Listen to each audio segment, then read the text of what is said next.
Welcome back. Right, it's going to be recorded. Okay, welcome back for some, and welcome for some other people. It has been absolutely fascinating. These 3 days, how people are coming in and coming out, and as was said right at the beginning, is that this is very informal. Please feel free to open up your Zoom camera, and if you just, I don't know, have to go and grab a cup of tea or coffee, all perfectly fine. And just want to introduce you again to, there are more people coming in. But it's also a very, very special day, especially for one person in particular, and that is our presenter, the person that we're going to be in conversation with, Dr. Roseanne Reynolds. And we thought it might be really apt, because it's her birthday today, to start with, first of all, showing, can we see that? How does the camera work? Let me just open this up more. Here are some flowers. We are a little bit, we have a bit of a tummy bug going in this cottage, so we thought it probably wouldn't be kind to invite Roseanne to be here to come and eat this cake with us. If I can't, how am I doing this? You need to turn. Can someone help me? Jane's on her way to come help you. More. Yes, yeah. Oh no! If you can hold it, Thank you. Oh, thank you. That is. There it is. Happy birthday, Dr. Roseanne. Shall we do a quick song, maybe? Definitely. I prefer not to start because I really, really cannot sing, and I'm not false modesty here. So who's going to start singing? Any language. Happy Birthday to you. Happy birthday to you. Happy birthday. Happy birthday to you.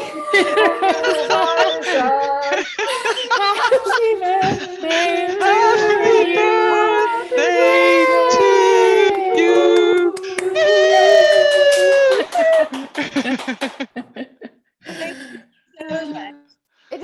It is a real wonderful articulation of the differences, the geographical, the spatial differences. But in a lot of ways, in those 3 days, I haven't felt, that kind of distance at all between us.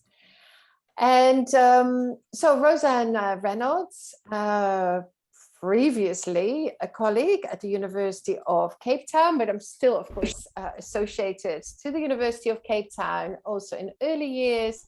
Roseanne is a lecturer there and has just finished her PhD, and that's why she's so beautifully positioned to have this conversation, because the doing of a PhD and the completion and of a beautiful PhD that I can highly recommend you to read. And I know Roseanne is very busy, but we're really encouraging Roseanne to also publish it as a book. So really looking forward to that process.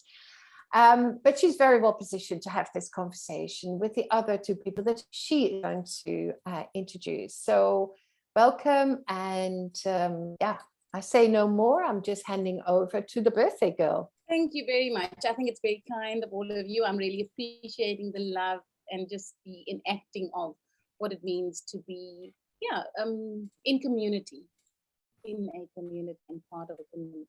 I'm very excited to be here today and to introduce and be in conversation with Nina Odegard and Angela Molloy Murphy. And before we start, I just want to carry on with what Karen was saying about how we will be together, or not how we will be, but how we could be together in the Zoom room. So really just to say, firstly, some of us are still buzzing from a fantastic presentation that Jane Osgood just presented. So we've come out of that, but are we really out of that into this? So that will inform some of how we're thinking about the publishing, the writing, the works, the language. We'll talk about language in a second. And also, as Karen said, please feel free to grab something to drink and be in the space. What I find that the generosity we have in person, we sometimes forget about in a Zoom room. So if your doorbell rings or a cat wanders on your desk or somebody cries, you know, those are sounds and noises we need to be aware of and be taking into account of in the space. Let's not exclude them. We also spoke about that in previous sessions earlier this week too. So just to say thanks everyone. And I am going to be using something, not using, but working with a pedagogy called the Community of Philosophical Inquiry. This is something that's quite close to my heart in terms of, well, heart, body, mind, and soul, because I use philosophy with children in my PhD, in my research, something I learned from Karen specifically. And the Community of Philosophical Inquiry is about us normalizing, it's about us asking questions. So the questions we ask today, we're not trying to answer them. And certainly the task, I also was thinking about this because I work quite closely with Karen Barrad's work. The impossibility of the task we are engaged in today excites me. We're not trying to find out everything we can know about Angela and everything we can know about Nina or their work, but we're going to give each of them an opportunity to give us a flavor, and we're going to get into conversation with them. And I know as an audience, you're going to be sharing some short snippets of your ideas and your contributions too. So thanks everyone. We're about to begin. And the process will be, I'm going to start by asking Nina a question. And then she's going to, I'll share the question so she can hear it again. And Nina is going to decide. Mostly she'll speak in English, but sometimes she may speak in Norwegian, and we're going to work through all of that together.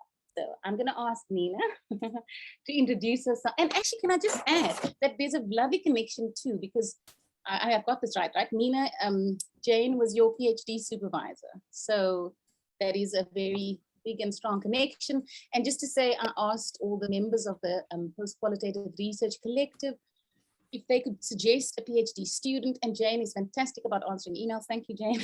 And Jane recommended and suggested Teresa, who's also in the room today, and she was part of our earlier session last October, Anna, Rigmor Maximus, and Nina. So we're very happy that Nina can join us today.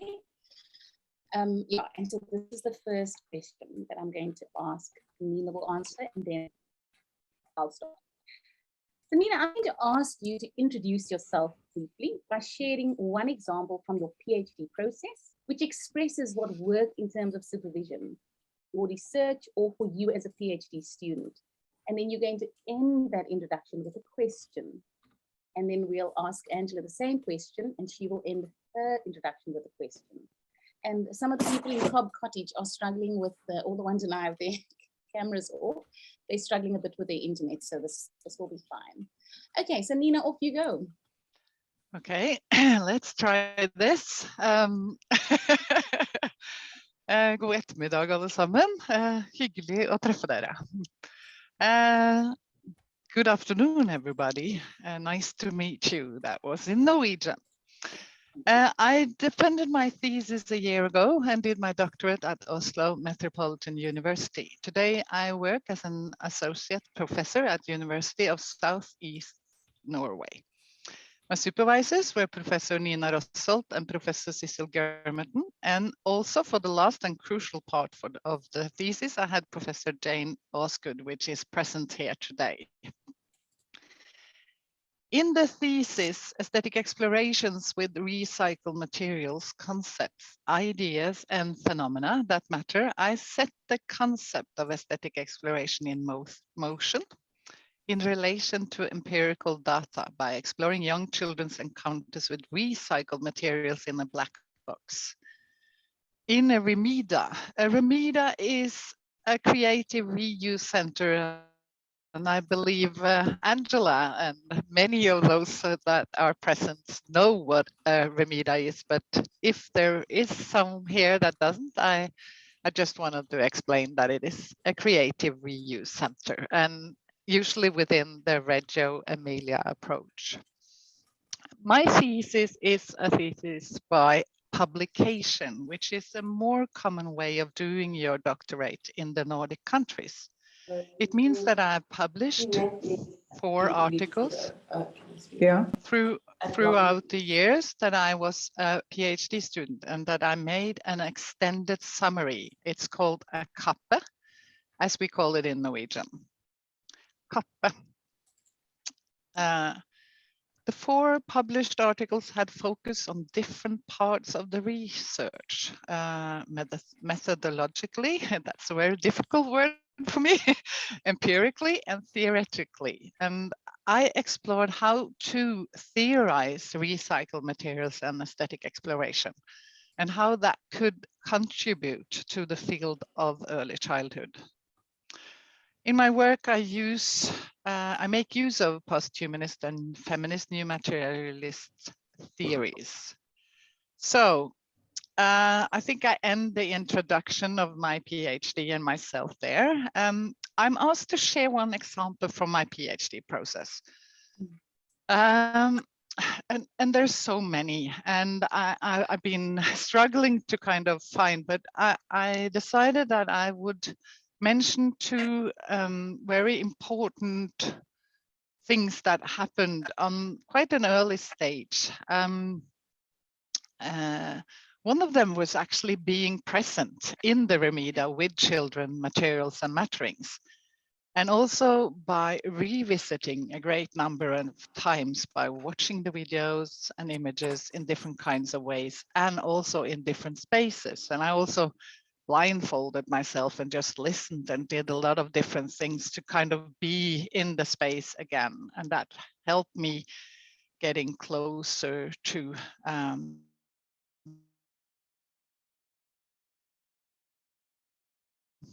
visit.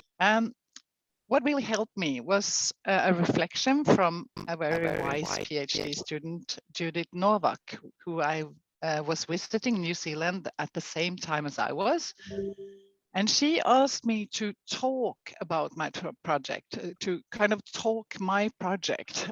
And that was very, very helpful, because she helped me to see some threads. When you work in a language that's not your own, it's not your mother tongue, you kind of have 2 ways of working. You have your own language, that's one language, and it's slightly different the way I write in Norwegian and in English. I can't translate directly. So when she asked me to talk about my project in English, she helped me to see some really important threads. And also on a writing seminar with Professor Lynn Nygaard, when she asked me to involve my supervisors at the time, because I felt quite separated from my supervisors at that time. And she asked me to discuss the concept of aesthetic exploration as an idea and a phenomena. And why is that important for me? That is important because the usual way of working with PhDs in, I would say, Norwegian academia is that you are supposed to answer a question, not theories around ideas, concepts, and phenomena. And we were kind of struggling with going into that landscape of what is an idea, what is a phenomena, and how can I move this forward? So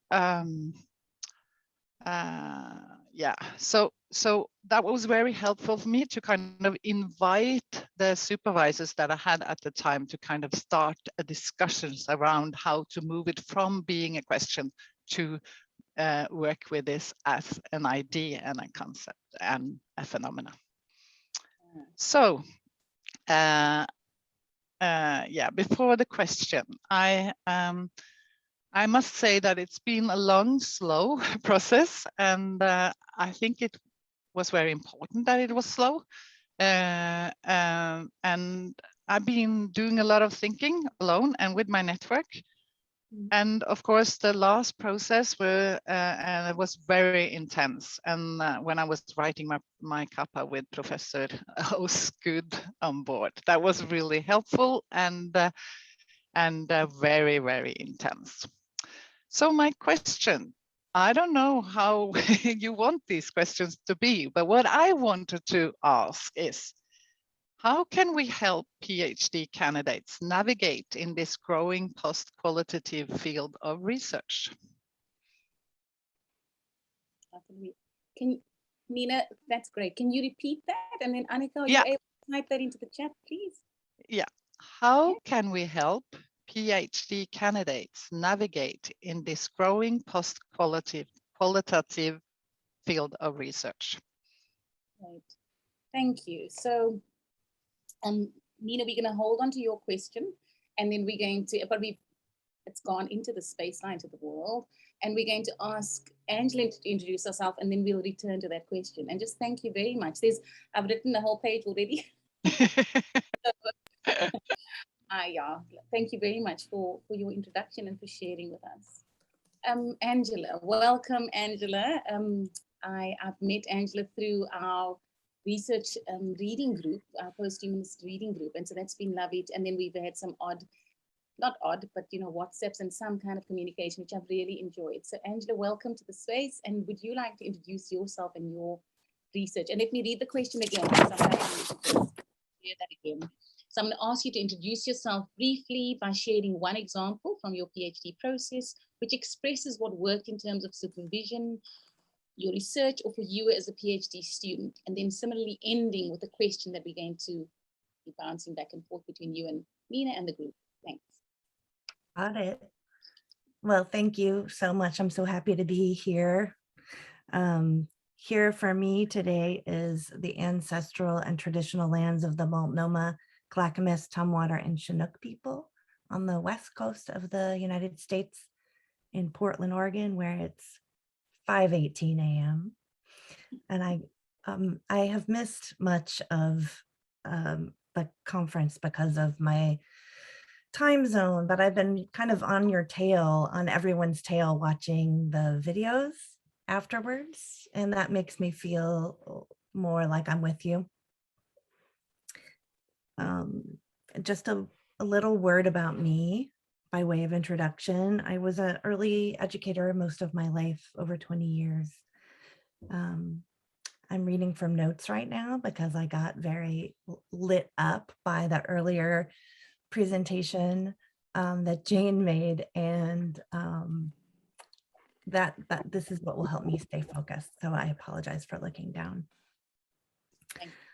I got my master's of education. I went back for my EDD. That's different than a PhD, is a doctor of philosophy. The EDD is the doctor of education. I'm not sure if folks are familiar with it or not, but it is relevant because it's considered a practice focused degree. And for me, that was important because practice is important, that the doings of things are important. I always enjoyed thinking as well. My bachelor's is in philosophy. But after 20 years with children, thinking about how our thinking plays out with people, that I practice Wicca, and always at our meetings, we will, as we're talking about something, we're also doing, whether it's knitting or baking. And my kids grew up in Waldorf, and it would be the same thing. We would never just sit and talk. You're doing something as you're discussing with one another, rather than trying to separate them out. As we all know here, they can't be separated, the thinking and the doing. I completed my dissertation in June of 2020, and this is going to be a rhizomatic introduction here. I was hired at University of Melbourne, ABD, all but dissertation, in January of that year. Finished my dissertation in June, was going to get on a plane and move, and then the border shut down. So I'm here, and now their borders are reopening, and we've been re-invited to do our visa, and so I might be moving to Australia. And back to my doctoral research. And we have known each other for a very long time also, where he was the director of a childcare center I'd worked at many, many years ago, and we'd been friends. And so doing this journey together was really profound and complex. And I was seeking a different kind of mentorship as I was reading post-humanist literature and new materialisms, Bennett and Barad. And I was attending the DECD reading group.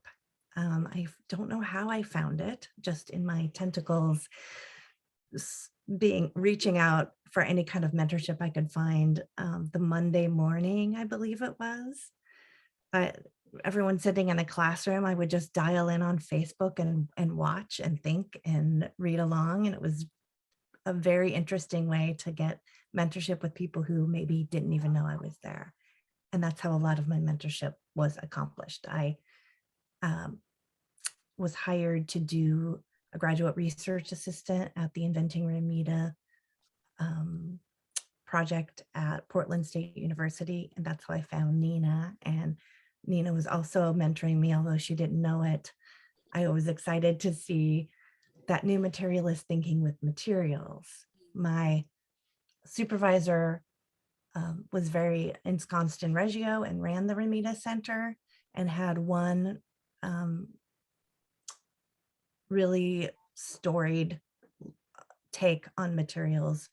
And I thought that there might be another one. And Nina really helped support me in that.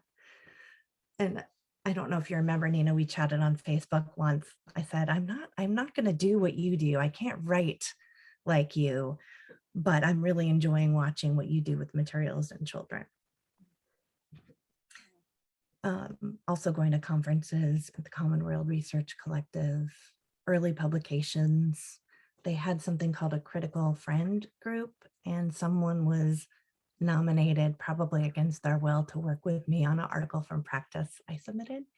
And this connects a little bit to Jane's presentation, because really the feminist ethic of care is strong there. And someone took me under their wing and walked around with me at a conference in Toronto from place to place, the critical friend, asking me questions about what I'd written and letting me sit with the questions and have the questions teach me. And we FaceTimed a couple times. And that's how, and then just reading and more reading is what has helped support me on this path. And it's so funny, with the border being closed and not being in Australia, it continues to be this long distance sort of mentorship. And it's given me time to think about, what does it mean to be close? What really is being close? Like the water exercise. What are other ways of being close? I think I'll just jump. Oh, one more thing, and then I'll jump to the question. Okay. I went to Finland for a new materialist conference that I just felt compelled I had to go. So many of the authors I was reading were there, and I chased one of them down. We went to a pub, and that conversation that we had, the two of us and then some of her colleagues, I was writing during the conversation because I didn't get to sit and have conversations like that with people. And I came away with thinking with theory, using critical posthumanism, new materialism, and post-structuralist theories as a post-qualitative research methodology. And I came back and told my supervisor that this is what I'm doing, this is what I have to do. And that was about just not being able to pretend that qualitative research, that's how we research. It was what St. Pierre says about hitting a wall with qualitative research, and you can't do it anymore. Even though I'd never done it, I couldn't do it anymore. And my supervisor it was really important to him that I don't talk to other people about my work, that it's just he and I, so he can kind of follow my thinking and probably shape my thinking. And you can see what a cheater I was from what I was reading and what I was watching in on and who I was talking to, and it flew halfway around the world. So what I wonder is also thinking about what Jane said about, oh, I lost it. Oh, that we are always part of a collective, right? Whether we acknowledge it or not, we're always part of a collective. And so that question helped shape my question. How can we normalize the collaborative nature of dissertating? Wow. Thinking of collaborative as co-laboring. So I guess it would be a little bit longer than that, to say, despite the individual human emphasis of academia, how can we normalize the collaborative nature of dissertating? Annika, if I could ask, and maybe you have already popped that into the yarn. Sorry, can I just ask for clarity? How can we normalize the collaborative nature of? I wrote dissertating, even though that's not the word. Because for some people it's thesis, there's many terms, right? So, but I feel like the doctoral journey is too broad. So I'm just going to repeat that for Annika, Angela. So dissertating, tell us if this is correct, despite the individual human emphasis. Yeah. Let me write it in the chat. A shame. And Angela, Annika will write it in the chat for us. So Oh, thank you. yeah, just to say, Annika, is that fine? Have you got it? Thank you. Just to say thank you to Nina and again to Angela. As Karen expressed, it is, I graduated in December, you know, I'm still imagining my red robe every day and every night, because I don't think there's a limit to how long we can be happy about that. But I'm just enthralled to listen to both of you talking about your PhDs, because again, and this happened with Teresa and Anna and Anne Paisley from New Zealand, everybody has, you can feel the thread, you can sort of go, yes, yes, and then you go, oh yes, what about that? And so thank you for these articulations that I feel are almost talking to each other, even though we didn't decide beforehand what those would be.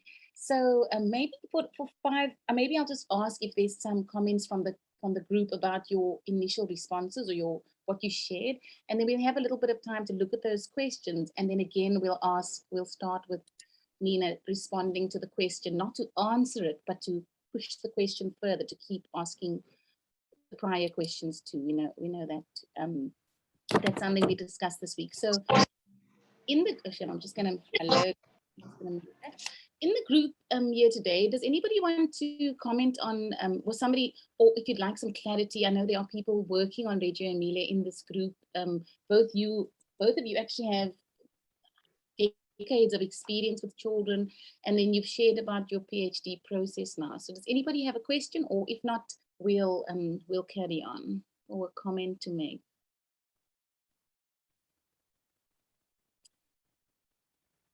Okay, I think your explanations were, yeah, that's great. So I think let's go to the questions. So Nina, do you want to just start with your question? And you kind of posing it to us and to Angela, and then I'm going to ask Angela to respond to your question. So Nina, do you want to talk about your question a little bit, please? You mean the one I posted? Yeah. Okay. Yeah. Even if the postqualitative field is growing, I think there is a lot of people that kind of get a little lost because it's so big, and you don't know how to navigate. You don't know how to kind of get into. You said I wasn't going to answer, but in a way, I think what this group do, the Postqualitative Collective, and other groups is very, very helpful when you are a PhD student. And also, I was kind of thinking further with what Angela said, because of course, other people's work is mentoring, and that is I haven't thought about it that way, but of course when I read Angela's work it's close to mine, and she will also mentor me and other texts as well, and that's very interesting. But I think why I want this question is that people are kind of sometimes feeling a little outside what is happening, and how can we help them navigate in this growing field? That's, yeah. Is that okay? Thank you. Yeah. I could just make a comment. I was also struck by, I really like the way you've said it now, other people's work is mentoring. I really liked, it also disrupted for me this idea that mentoring is always, you know, on this level, there's this gap, but you were sort of talking about mentoring being like this almost, Angela, you know, and I've been part, my supervisors, Karen Morris, and I've been part of reading groups, and it's always, and working with people all the time, and that working with and thinking with and reading with has also been a kind of mentoring. And actually, just thanks for that articulation. It's a very interesting disruption of that binary, you know, that we put sometimes known and known. So that's, thank you. Yeah. And Nina, I certainly want to throw this question open to the rest of the group, because it's how do we help? Exactly. I mean, what's going on that that help is required, even though we know academia is complex and difficult and all those other things. So, Angela, if you have some responses to the question, not answering it, but maybe answering the form of a question, or just answering it in the way, what does this question provoke for you, Nina's question? Well, you'll be able to tell I have a bit of a one-track mind, but I can see how these two questions play together. And speaking to students about post-qualitative research, I would encourage them, perhaps one way we can do this is to think of themselves the dinner party of scholars. Is everyone familiar with this very comment? I love that, because at a dinner party, you're passing the bottle of wine, you're chatting with one another, you're helping each other clarify your thinking, ideas are bouncing around in the middle of the table, and you don't have to worry about being out of your depth, as if, I guess, another kind of metaphor would be going into a theater and sitting in a chair, and the scholars are on the stage in front of you, and you're trying to figure out what your place could possibly ever be, other than to just sit in the chair that you're in, because you're not sure how you're going to make it on the stage, especially as women. But really, it's more like a dinner party where we're all helping one another in reading groups, through creative publishing, and if hopefully through academia somehow in those classrooms, virtual or not, we're creating more of a dinner party. Can I add something, Roseanne? Yeah, because I'm thinking about the dinner party or networking in another way. I also have some, I think, doing things together. I think we do too little together, but it's more common when it comes to post-qualitative research. But anyway, I do that a lot with my students, like play with recycled materials, narrative recycled materials, kind of see what comes up when you are staying with the materials for quite a while. Because you actually have to stay with the materials to to get to know them, and then they will also start to mentor you. So it's not only people, but it's also things. And for me, the recycled materials has mentored me in many kinds of ways, and been very important when I've been writing this thesis as well. So I think inviting people to do things with different materials, and also materialities, as I work with in my thesis, like shadow, light, darkness, and such. It's also interesting. I love that, Nina, because Me too. That makes me think about if all of us who are in this room today were around some really grand, amazing, COVID-free dinner table together, sharing our post-qualitative journey with one another, the table, the atmosphere, all the things would be part of making that experience up. Mm. Thank you. And thank you very much, Nina, and you now too, Angela, for mentioning that the more than human is of not to be ignored. And sorry that it did sound like we were just talking about the humans, and we certainly are not doing that. Thank you. So I do also see how these two questions are speaking to each other, and the questions are doing that work of that we think we're doing too. So Angela, do you want to talk to your question? How can we normalize the collaborative nature of dissertating despite the individual human emphasis of academia? We could almost add delusional human emphasis, but an illusion, is it? Yeah, or delusion, yeah. Because it's not long enough already. I have a list of questions, and that one won probably because it's the most recent one, but I was really taken with Jane's acknowledgement that we're always part of a collective, Yeah. whether or not we acknowledge it. So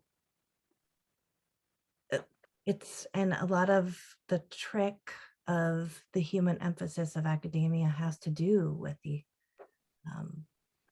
academic publishing machine and everything that we need to do to be able to be even secure in our work. And one of the funny paradoxes that happened for me in writing my dissertation was that I was learning about a post-qualitative way of working. It made so much sense to me after years of working with children who are my favorite researchers, and I don't mean that in any sort of romanticized way, but I learned from children every day, and the way in which they research makes so much sense to me. Yet I was being told you have to understand qualitative research and master it, essentially, before you can undo it. Mm. I was told that by someone on my committee who I really love and respect. And that question has kind of haunted me and stayed through. Do I need to do everything the traditional way before I can undo it? Do I need to understand it perfectly as it was intended before I can unthink it? And that was another contender for a question. And not just me, now my students, your students.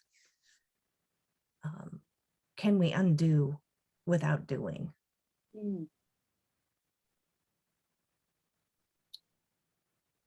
Thanks. Do you want to, I'm sorry, I'm probably interrupting your thinking. I can think later. Right now, I need to talk. No, I know. Yes, I was thinking, we sometimes say I was thinking for a very long time. And then I wonder if I'd said I was thinking for a very short time, which sometimes is more honest. But do you want to say a little bit more about any of those questions? Or I have a question about something you've said. Well, I did have a professor who in our classes, we had classes for 2 years before we started writing, and she would just acknowledge, I love it because she would just acknowledge the patriarchal, rigid, machine-like doings of the university in the university while teaching us. And it would be nothing more than, I need to teach you the structure. You're going to be graded on a rubric. So as she's doing it, kind of making transparent all of the things that we're railing against. Yeah.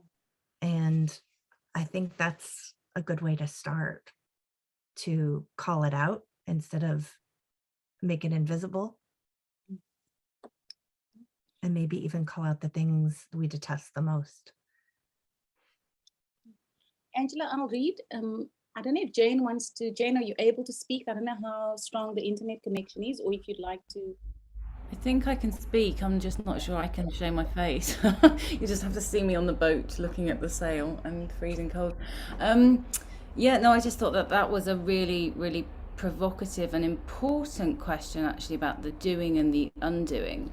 And going back to the point about this collectivity and the shared responsibilities that we have, that everybody, all of us, supervisors, actually need to invest in that undoing. You know, I've been involved in another PhD supervision with a second supervisor who has a very different idea about the doing, undoing, and to the point that the student was writing 2 theses, one on like, this is how I would do it qualitatively, and then this is how I would undo it. And it's like, no, you don't need to write 2 theses, one is more than enough. But you know, it's this kind of that there's a lag, there's a serious lag in academia amongst and there's a fear and a resistance to post-qualitative because it's unfamiliar, because it's speculative, because it's innovative and creative, so it gives people the shits. And that's, as supervisors, we have responsibility to work with our students. And the other thing I wanted to say was this idea of mentoring.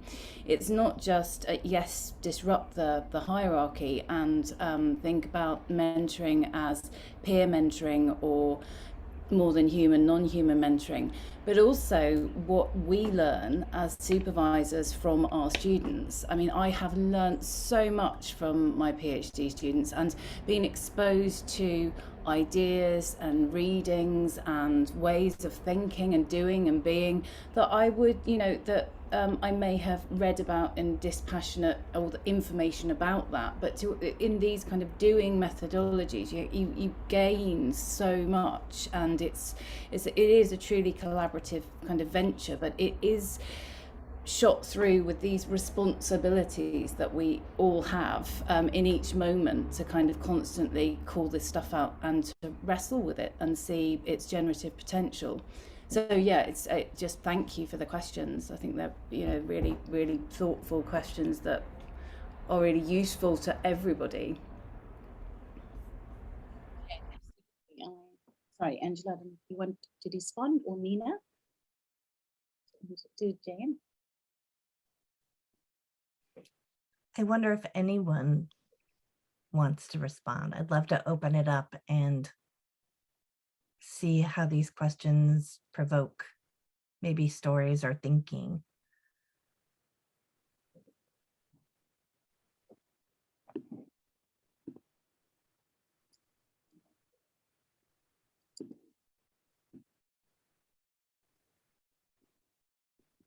One thing I was thinking about is, in particular, the very first article I wrote and had the critical friend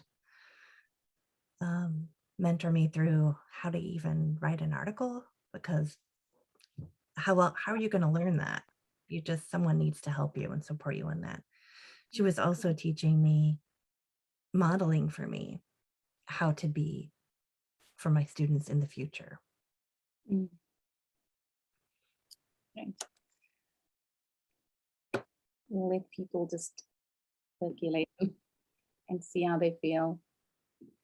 Yeah, we may come back to these. Maybe people feel, I mean, I personally feel like I just want to keep listening to you two talking so we can, and then we'll have some questions. I'm sure we'll have time for more questions at the end. But as Angela said, and I know Nina agrees, if you'd like to make a comment or just type something in the chat, please do that while we're having our conversation. And we've got, we finished at 15:15, so we do have some time and we can see how we go.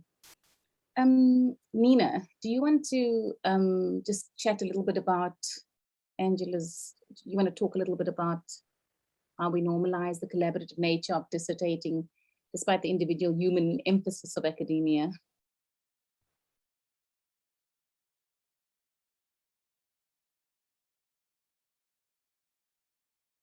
I'm not sure if I'm the right one to talk with about this. Yeah. I think you definitely are. I've read some of your work. I have worked with your work on waste materials, thinking differently with materials and matter. Yeah. So, but yeah, I mean, I'm not saying what you need to say. No, but I'm kind of, it will be kind of the same that that we were talking about before Angela asked her question, because for me it is kind of more of a doing than than anything, and the doing in itself is kind of pushing my work forward. So one of the questions that you had was where my research question changed, and maybe we could go there, because that is a little interesting in this, because I think I more or less had the same PhD problem or question the whole way, but the content of the question were very changed along the way. It kind of changed while I was working with all the different material. So I would, as I said, kind of say that while I had these ideas of what I would get from the empirical matter, so did also the children, the spaces and the matters. So everybody kind of added their voices, and that pushed the content, if you can say it that way, of the research question in an entirely different direction. Suddenly I realized I couldn't kind of, we have this norm that we should follow when we write up our CAPA, this extended summary. It should have results, for example. And suddenly I realized I couldn't work with results. That was very that couldn't work for me. So I had to kind of find other ways of working with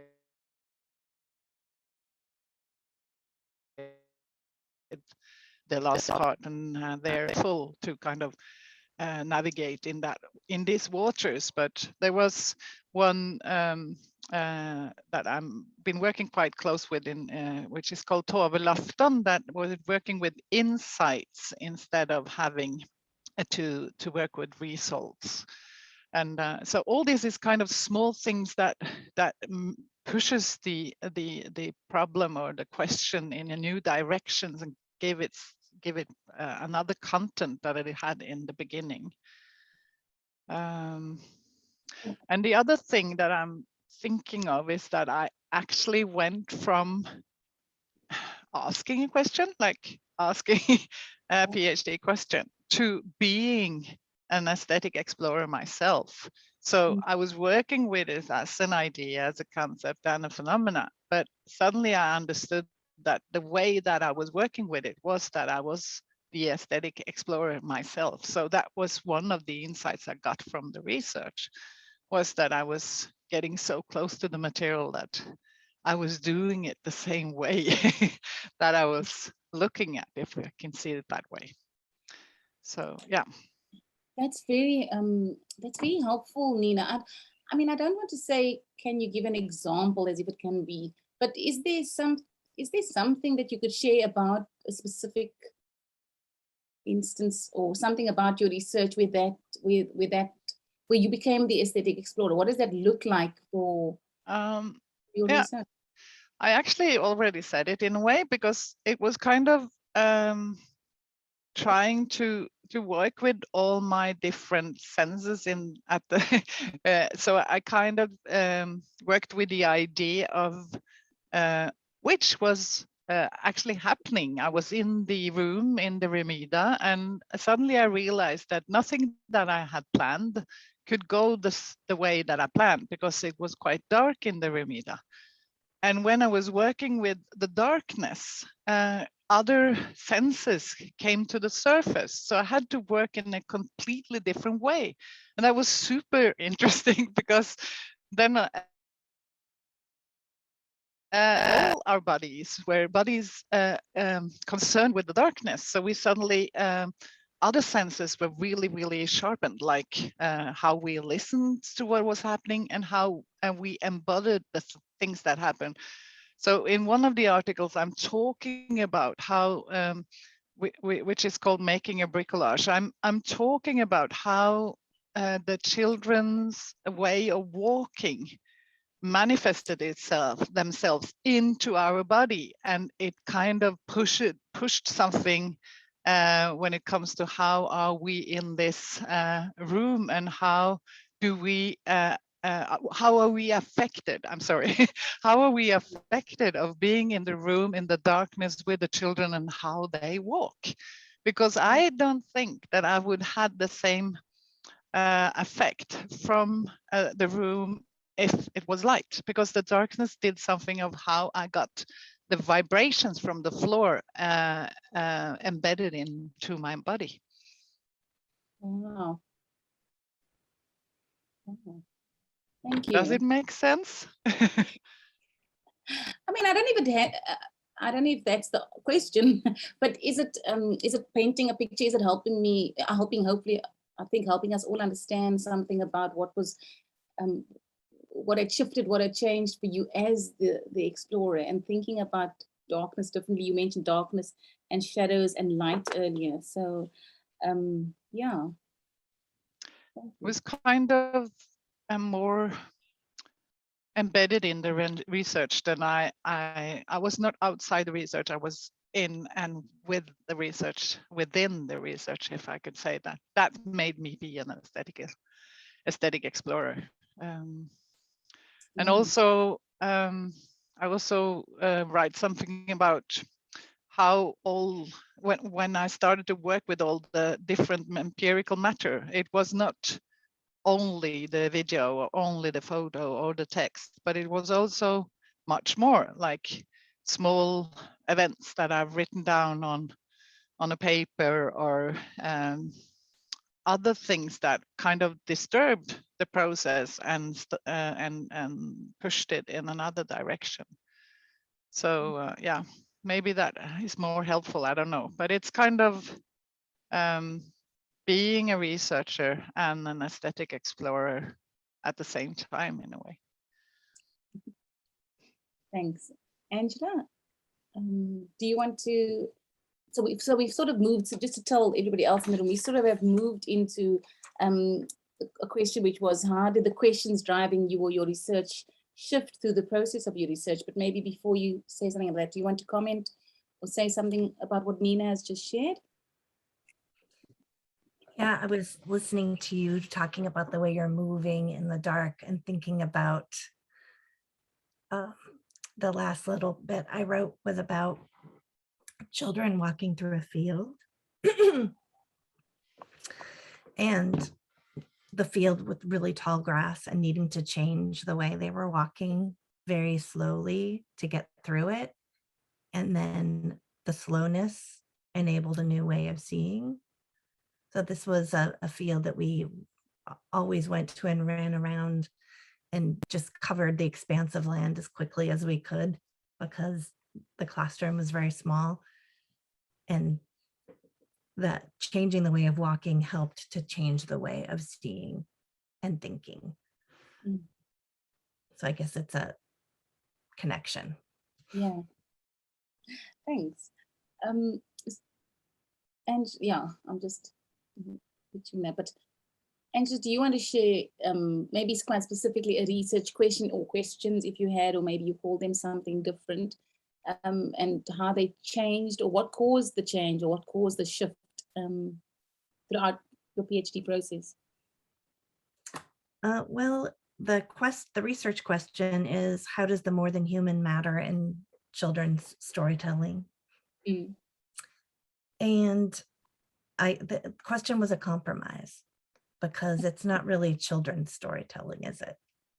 It's the storytelling they do with the more than human. It's a collaborative storytelling process. And for children as young as 2 and 3 years old, we're getting their first their early words out of them, writing them down with their name and claiming their ownership, just like I would eventually do with my dissertation, which was not really mine. It was a co-labor of love. And so it's more after the dissertation that I'm allowing myself to think to the depths and the heights of what a project of humanism storytelling is, storytelling traditions in the classroom. Mm. And the question I ended it with was, I was just in a different place. How can we develop storied relations with colonized land in a way that does not contribute to ongoing settler colonialism and systemic indigenous erasure? And by the time I was finishing my dissertation, it was spring of 2020. And here in Portland, we were protesting every day around the death of George Floyd. And it became about much more the Black Lives Matter movement in general, but specifically in Portland. And for me, it became about seeing those connections between settler colonialism and climate change and oppression. And well, I really went out there. And to think of them more as our relations in the world and how we story them, our storied relations rather than storytelling, which kind of comes back to a verbal, Anglo-centric, linear way of relating. Oh.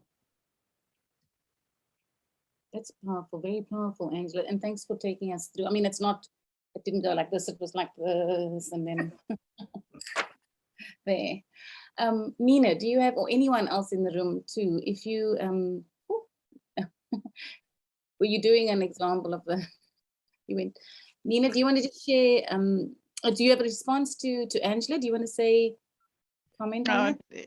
Some of the things she's talking about is very familiar to me in a way, but it's difficult for me to find the right words to kind of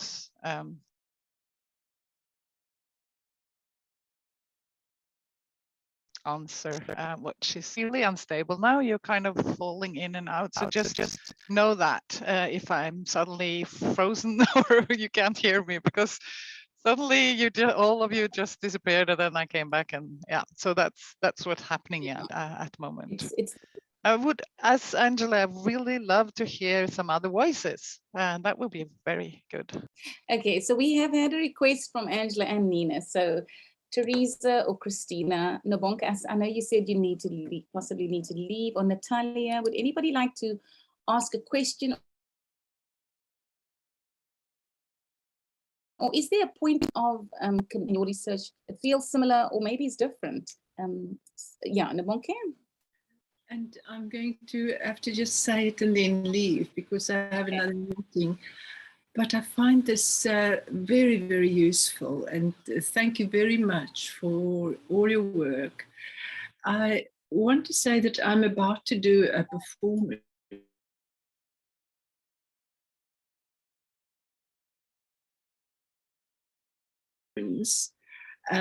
goes into all kinds of areas, and one is that of earthworms. And I have been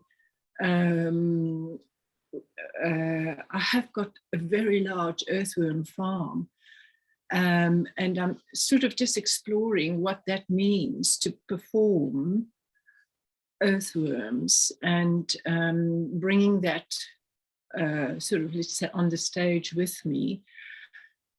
And that I, every time I feel them, they are so tender and their skins are so soft and so moist, which is what it has to be for them to be able to do their work.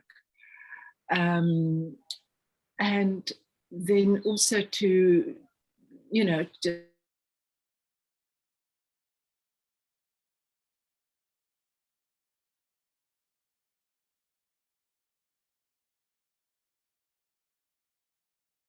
just wonder how my body going on them or squash them or disturb them. So this to me is a very important threshold, specifically because I have been doing earthworms for years, and I'm recycling a whole complex's kitchen waste into this stack of earthworms, and I'm doing it. You know, if I'm a farmer, I can work with it, I'm fine. But the moment I bring in an aesthetic responsibility, the whole conundrum heightens for me, and I find sort of fellow comrades here with me to share that with. But I just want to say thank you very much, and I'll be back very soon if I can. Bonke, just Angela has a suggestion. Angela, do you want to say the name of the book? Or? There's an article, Ants and Worms in the Anthropocene, that is just a new way of thinking with worms that you might like. And you don't know by whom? Ketchaba and others. I can't remember. Okay, good. Thank you very much, everybody. Thanks for sharing. Yeah. Natalia, do you have a comment? Oh, sorry, I'm just. Are you just having a snack, which is a good thing? Yeah, I'm eating. Hello from Colombia, South America. So we are in the same time zone, Angela, more or less, I guess. Yeah, I can say something. I mean, I wasn't really meaning to jump in, but I was just thinking how these processes are paths towards decolonizing ourselves as well, as we enter into relationships with other possibilities, and I mean, like with the web of life overall. And as we allow for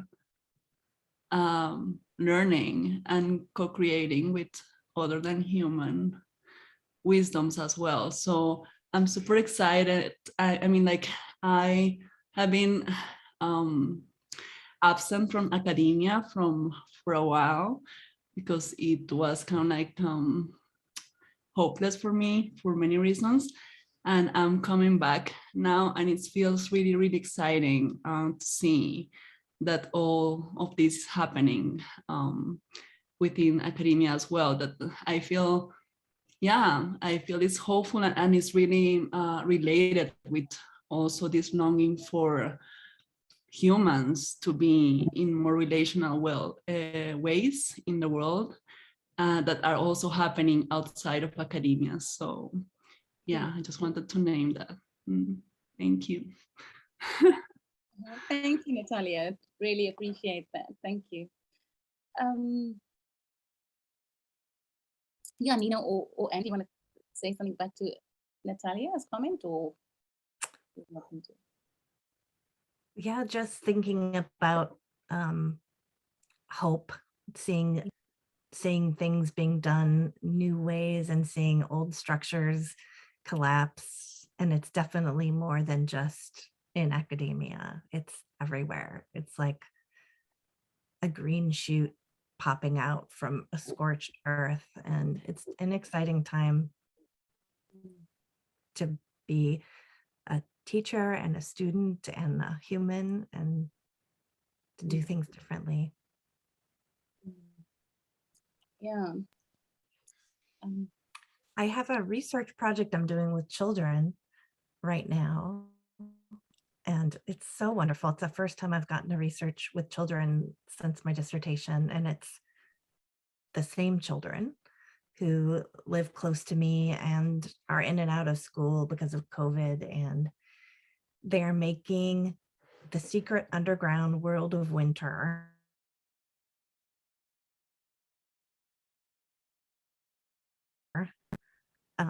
So everything is black light and glowing, and it's so life-giving to work with the children again. And I need to find the lovely dancer who just spoke and ask her for some earthworm footage, because we're desperate. We can't figure out how to videotape the worms. Are there any ideas in the I love having a problem like that. It just makes me so happy. Yeah, I mean, is there a different way to phrase the question? Should you be videotaping the worms, or is there?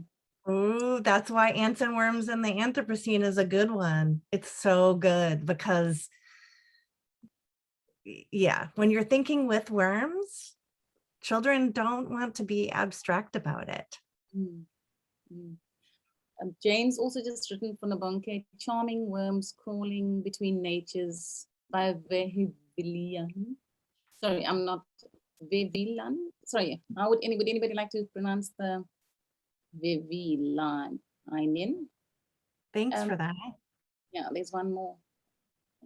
Nina, did you want to, sorry, Nina, if you want to make a comment, if I could just say something to Natalia. I was also reading a couple, thinking about post-qualitative work, post-humanism, and then doing some work around race and gender and ableism, disableism in terms of thinking about decolonization. And I was chatting and thinking, actually, every article kept coming back to, I mean, I didn't think it was that obvious necessarily, but, and I was thinking about this decolonization as a formulation of hope.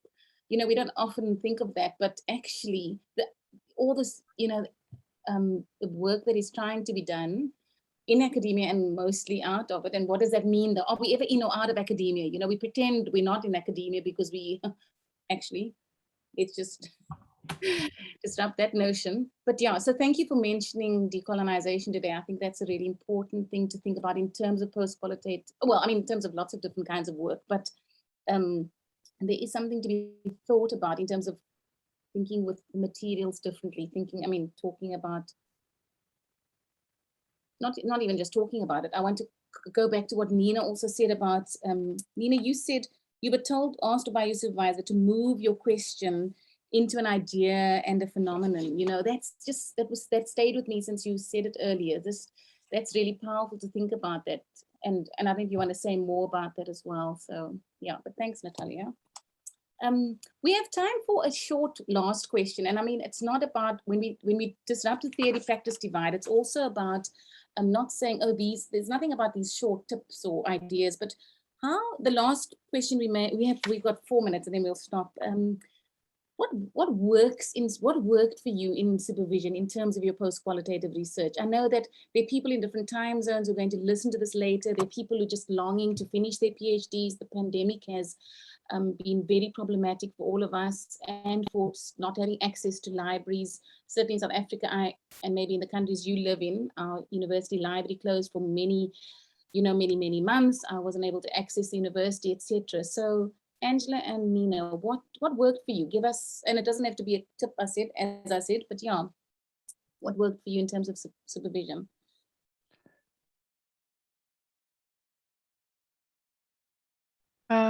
Well, difficult for me because it was a very difficult process. I felt left at some point, and luckily we had the network, and Jane Osgood decided to come on board and help me on track again.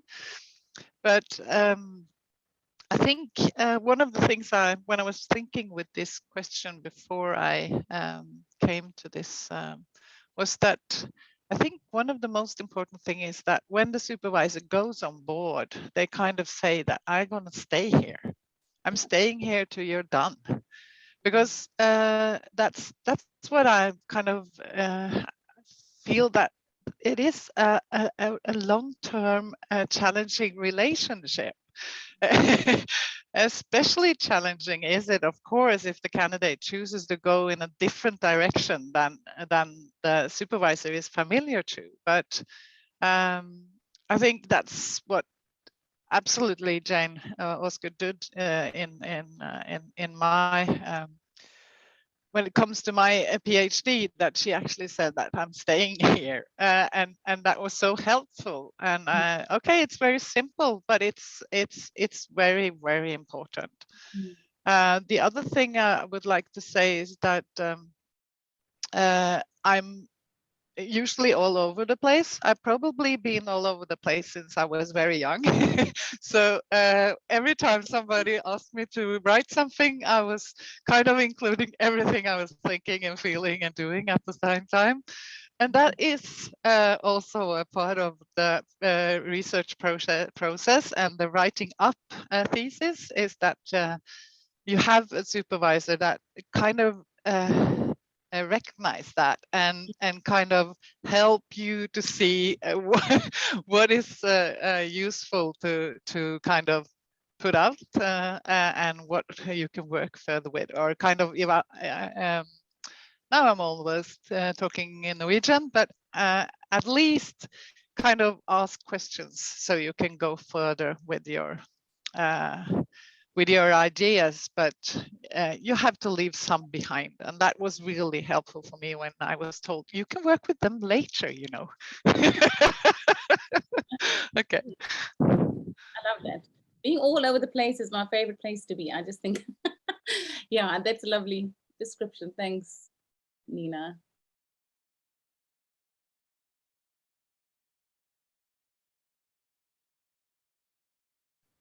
Angela, and I'm just aware of, yeah. Something that worked for me was walking and talking with was helpful, but he would walk and talk with me.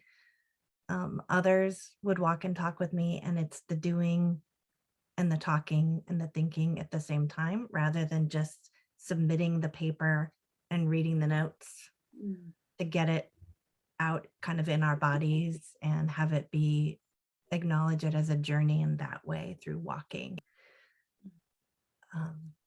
as well as just writing.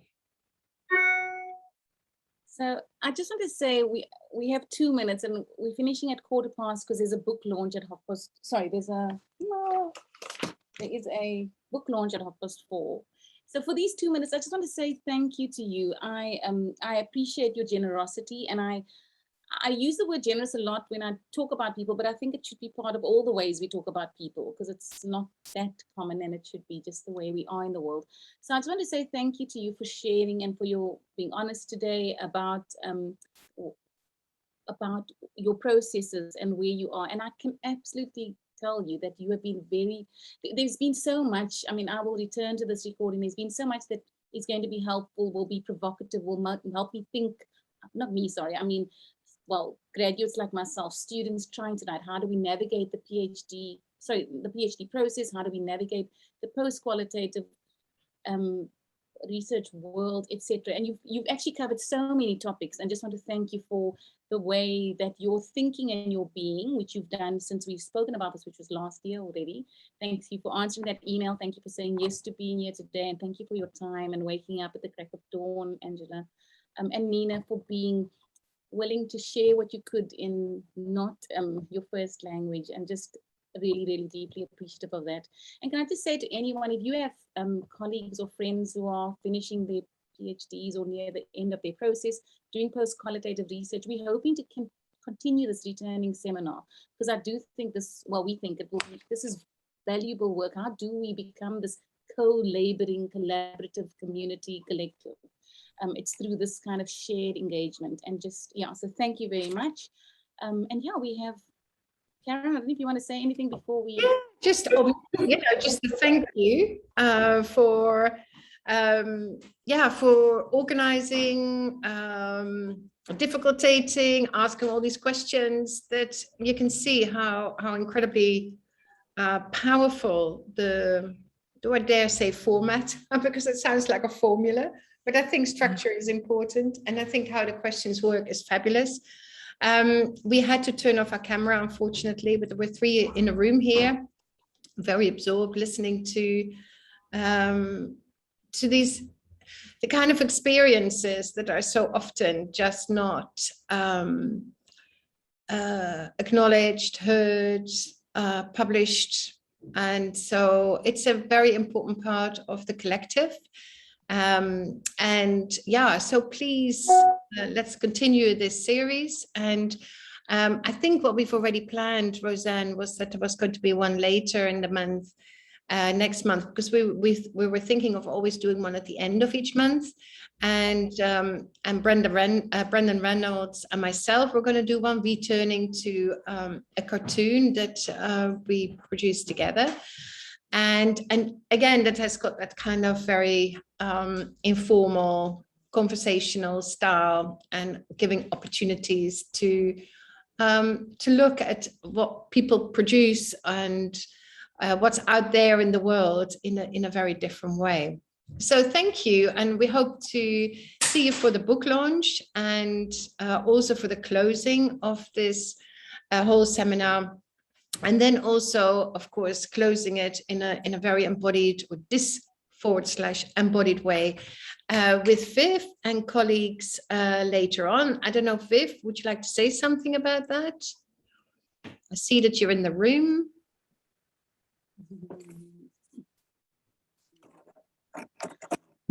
No, I don't. I mean, I'm not quite sure what you had in mind. I don't think we've even spoken about it yet, so not sure what's going to be on the cards with that.